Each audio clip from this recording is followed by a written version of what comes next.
Om Namo Bhagavate Vasudevaya. Om Namo Bhagavate Vasudevaya.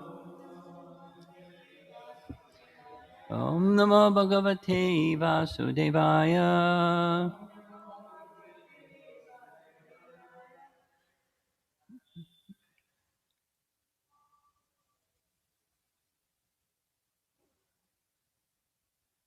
I am expecting this morning's class will be a little shorter than normal because the subject is shorter. We'll be discussing text 26, and I think I'll just read from text 27, just the verse.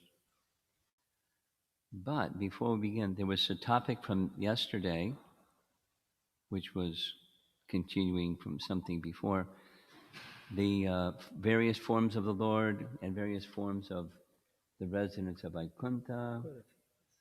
Ooh. Verses 139 through 157. This is Vaikuntha, the spiritual kingdom. This is Narada's speaking. Don't think that the flocks of animals and birds in this place, Vaikuntha, or the trees, creepers, bushes, grass, and other vegetation made from earth, are made from earth, like ordinary creatures in the mode of ignorance. In fact, these are all personal associates of Sri Krishna, all with spiritual Satchit Ananda bodies. They have assumed such forms to taste the ecstasy of serving the Lord in various ways. These are Vaikuntha-vasis. They have assumed forms with colors and shapes similar to those of the Lord they have worshipped as most dear.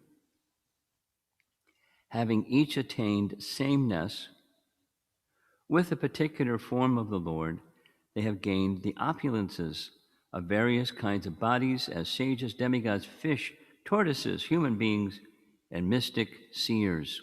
Some have become hogs, man lions, or dwarfs, and some have 3 eyes, 4 arms, or thousands of eyes,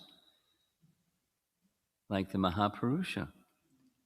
Some have assumed bodies with thousands of faces, or the features of such deities as the sun, moon, or the gods of air and fire. Some have 4 arms, or 8, or 12, or more,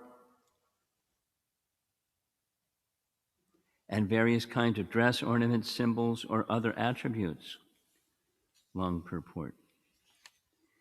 Whoever comes to Vaikuntha realizes the very same service to the lotus feet of Krishna for which they had developed a taste by the end of his material life, and he realizes that service in full detail with suitable dress, form, and so on, since each mood of devotion is very dear to the personality of Godhead, and each gives pleasure to the devotee absorbed in it. In Vaikuntha, each devotee sees the Supreme Lord Sri Narayana in the form of the particular Lord who he worships, with suitable complexion and other qualities. In the Ramayana reading, there was some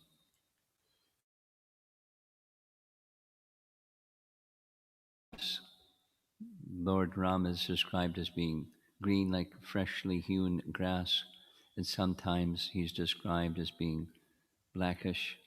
So which is it? And here's the answer. He is who he is, and people see him according to the way that they worship him. The same kind of ecstasy these devotees previously enjoyed in worshiping the Lord, they continue to relish here in Vaikuntha. They obtain it as a unique, interrupted, unceasing bliss, newer and newer at every moment. As before, these devotees see their own worshipable Lord With all his unique features they found charming, his same entourage and everything else, these devotees, each in his favorite mood, constantly hope to serve him. They are indeed the wisest of saints, for they have each attained the final perfection of their own faith. Thus, they worship their favorite forms of the Lord in the places where he resides, his opulent cities and other abodes, and expand the ocean of happiness. Devotees not exclusively attracted to one form of the Lord, those whose affection is not focused on a single appearance of his, are ready to serve him in any form. Some devotees dedicated themselves to the 8-syllable mantra, some other mantra for the husband of Lakshmi. And when those devotees left their material bodies, they all obtained the shelter of this Vaikuntha.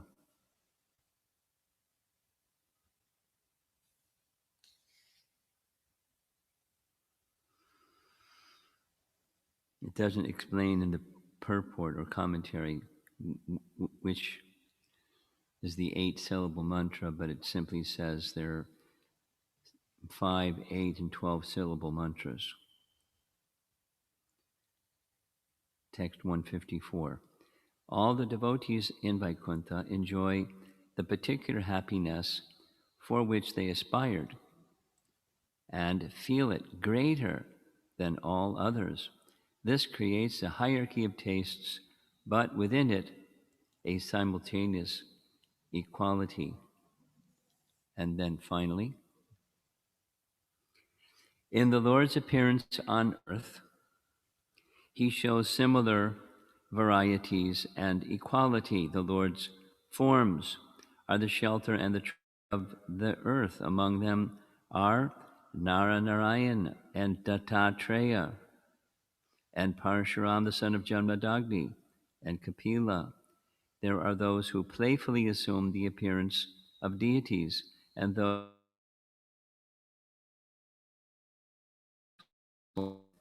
other higher planets. There are such various incarnations as Machakurma, Mahavaraha, Shriman, Shringha, and Vamana. Each of these forms of the Lord has his own activities and names, yet all of them are full of eternity, knowledge, and bliss. Though manifesting variety in substance, they are eternally one.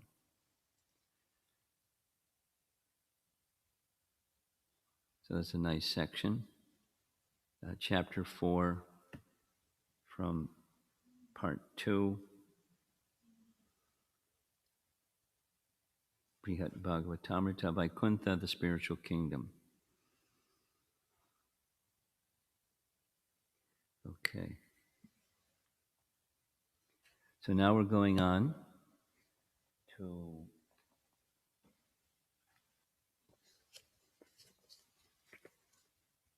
Canto 11, Chapter 9, Text 26, Uddhava Gita,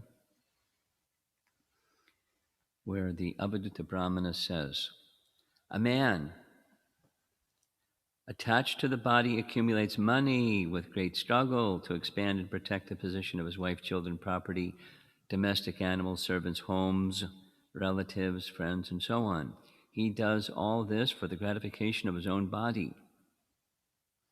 As a tree, before dying, produces the seed of a future tree, the dying body manifests the seed of one's next material body in the form of one's accumulated karma, thus assuring the continuation of material existence. The material body sinks down and dies. And this is Bhaktisiddhanta's translation. A man who is attached to his material body accumulates money with great struggle to maintain the same set of people. Actually, one does all this for the gratification of his own body. As a tree, before dying, produces the seed of a future tree, the dying body manifests the seed of one's next material body in the form of accumulated karma, thus assuring the continuation of one's material existence. The material body sinks down and dies. The BBT translators borrowed from Bhaktisiddhanta, which is just fine. Here's the BBT purport. One might argue, quote, among all the gurus mentioned thus far, the material body is certainly the best, since it awards the detachment and fine intelligence to enable one to engage in the devotional service of the Lord. Thus, we should serve the body, although it is temporary, with great attachment, or risk the offense of ungratefulness. How can detachment from the body be recommended when the body is endowed with so many wonderful qualities? Unquote. The answer is given in this verse. The body does not award detachment and knowledge in the manner of some benevolent teacher. Rather, it causes so much pain and misery that any common sense person cannot help being convinced of the uselessness of material life, just as a tree produces the seeds of the next tree and then dies. The body's the body's lusty desires induce the conditioned soul to create a further chain of karma. Finally, the body, having paved the way for unlimited suffering in material existence, drops dead. Paragraph. According to Srila Bhaktisiddhanta Saraswati Thakur, Deha indicates both the gross and the subtle mental body. Those who do not clearly understand the difference between the body and soul falsely think that the body and soul are identical and that one can find perfect happiness in bodily sense gratification. But those who foolishly accept the temporary body as all important cannot be compared with self-realized souls who intelligently understand the superiority of the eternal soul. And then, as usual, here's Bhaktisiddhanta's gloss of Vishwanath's commentary, and then Vishwanath's commentary. One may question, quote, the material body is the best of all spiritual masters because it teaches one detachment, leading to engagement in devotional service. So the BBT commentary grew from this one. Although it is temporary, one should take great care to preserve the material body which enlightens one with knowledge. If one does not properly adore his material body, he must certainly incur the sin of ungratefulness.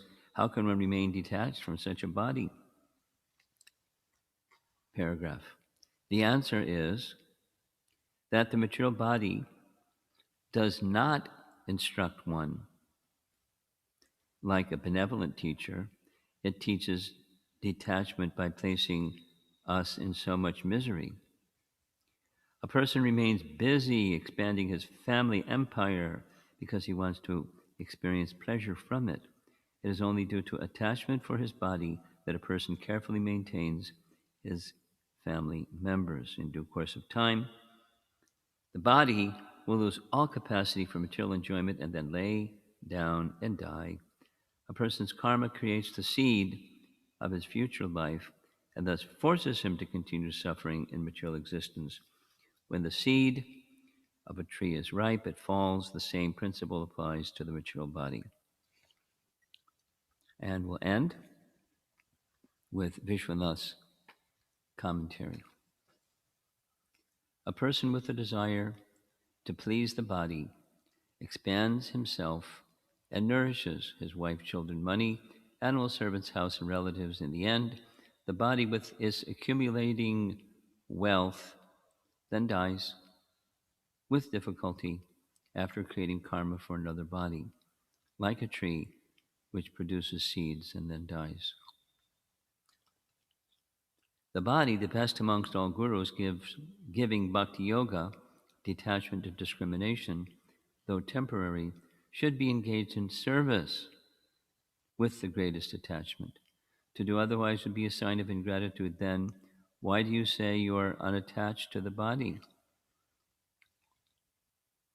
That was the doubt. Here's the answer again. That is true, but the body is an amazing guru since, served with great attachment, it does not at all teach discrimination and detachment. Rather, the body then throws a person into a huge blind well of samsara. This is expressed in two verses. By wanting to please his body, a person nourishes a wife, children, money, etc. That body, with accumulated money, becomes devoid of the wealth of discrimination. At the end of life, the body is destroyed while enduring great difficulties. It creates karma, the seed for the next body, by which the current of repeated birth takes place. It is like a tree which produces seeds and dies. So I'm going to read just the translation of the next verse because reference is being made.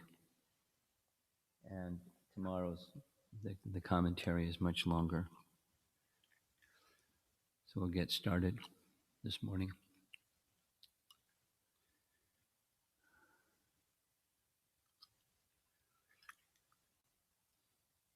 One of the interesting and I think important points in speaking of gurus are generally benedictory, and attachment to the body and serving the body is not benedictory, other than in not a gentle way. That is, suffering may be a cause for detachment, but it's not a benevolent advice from guru that tells one, please don't indulge yourself in attachment to the temporary body because you'll suffer.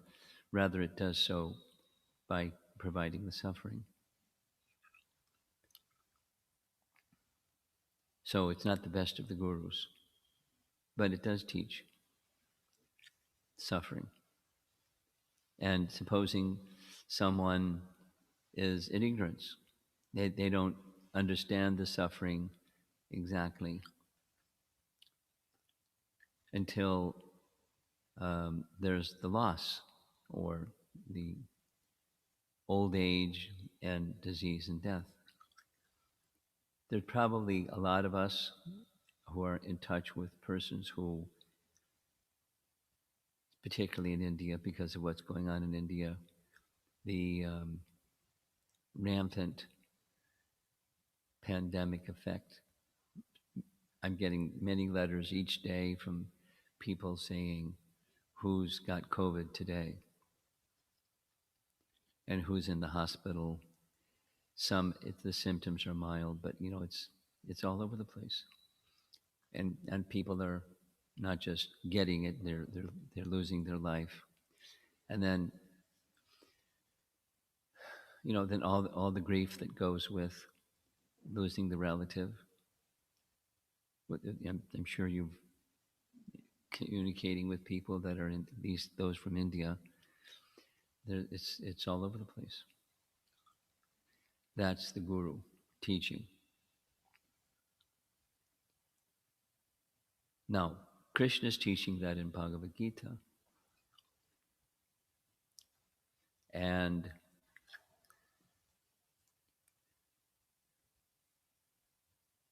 how well do we understand it? Speaking specifically about this situation with devotees. Now, should a devotee not feel loss? There's a great loss when not just somebody who's near and dear, because it's all over the place. Pankaj Jangri's battle with COVID, it is now COVID-1. And without going into it's been in the ISKCON news for quite some time The devotees that knew him very well are certainly feeling an immense loss.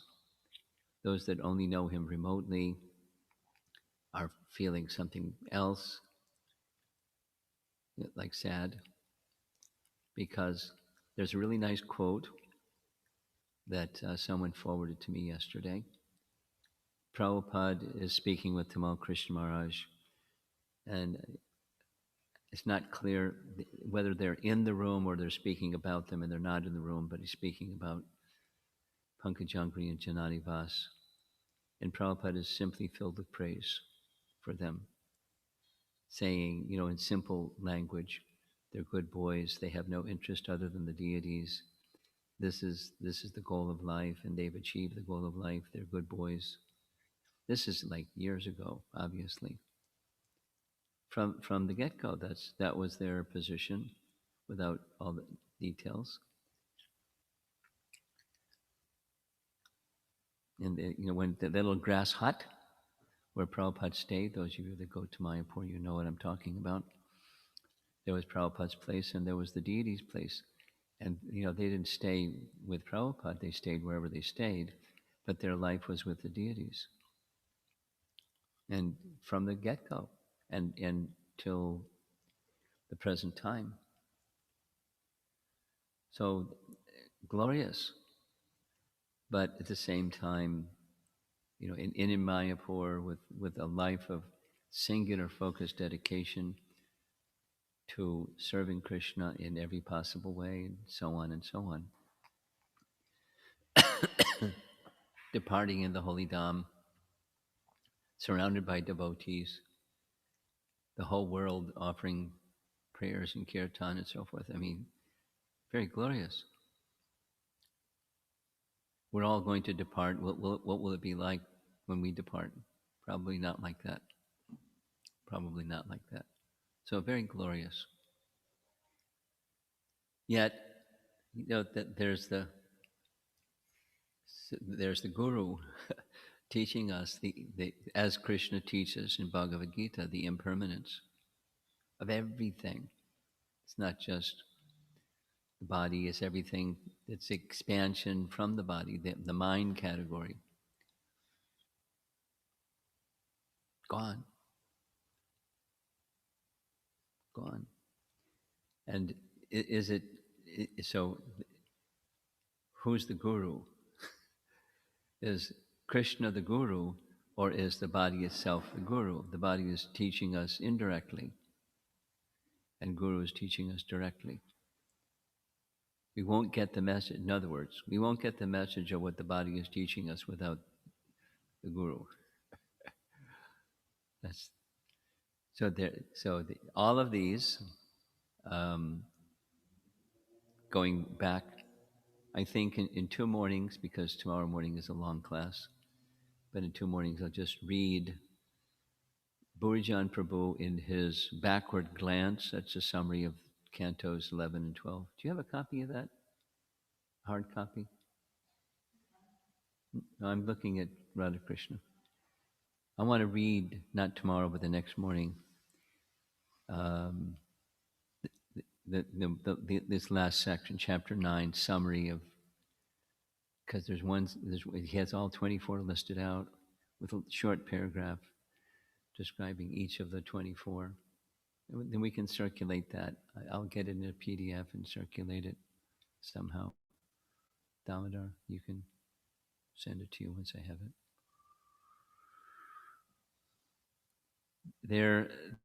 They're indirect, and the assistance is, in the case here, the Avanti Brahman, or Krishna speaking with, not Avanti, Avaduta Brahman, his saying.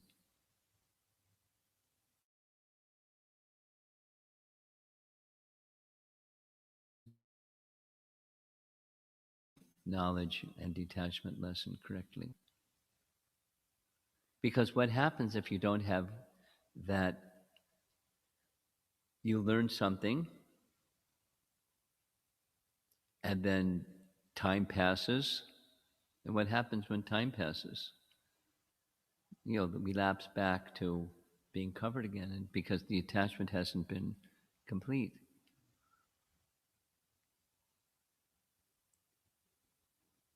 Time heals grief. And then attachment again. Unless there's the principle of guru where what, so that's where Dr. Trayaf comes into place. Just like that little section we read from Brihat Bhagavatamrita, Dattatreya as one of the forms of the Lord mentioned, that one may worship and become attached to, or whatever the form of the Lord that one worships and becomes attached. That guru and the representative of guru, the representative of Krishna, that guru, the Supreme Lord and his representatives. Not just these, I mean, material ones, yes, but we can get the material ones, yes, if we have the transcendental guru supporting the proper understanding.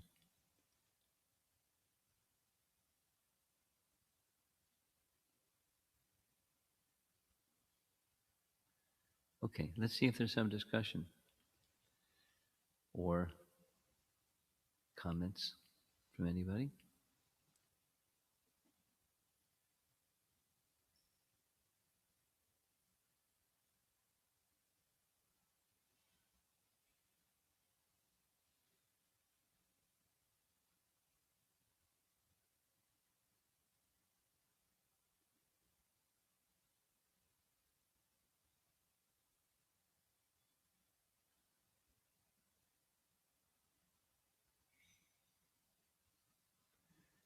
Okay. Srila Prabhupada ki jai.